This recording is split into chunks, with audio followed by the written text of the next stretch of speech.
আসসালামু আলাইকুম। কিছু মানুষ বলে কি টাকা হচ্ছে বাপেরও বড়। এই যে কথাটা, এই কথাটার সাথে মেলাগুলো মিল আছে।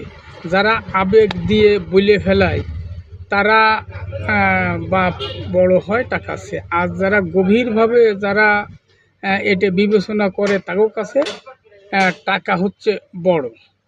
যেমন আবেগে বহুত কিছু বলা যায়, কিন্তু বাস্তব কলম এটা মেলে না। বাস্তব আর আবেগ হচ্ছে সম্পূর্ণ আলাদা।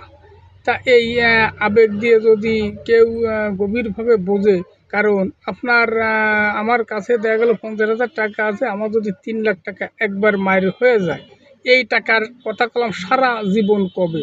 কিংবা আমার বাপের বাপ অর্থাৎ দাদার কথা আমার বাপ মাসে সপ্তাহে একবার বলতেও পারে, নাও বলতে পারে, কিন্তু তার জীবনে যদি 50 লক্ষ টাকা মার যেত, তাহলে সে কলাম বলতো ওরে টাকা কি হয়ে গেল, কি করলাম, টাকা আত্মে সরে গেল।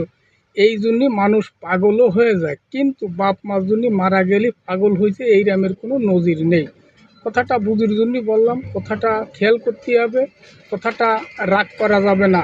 আল্লাহ হাফেজ।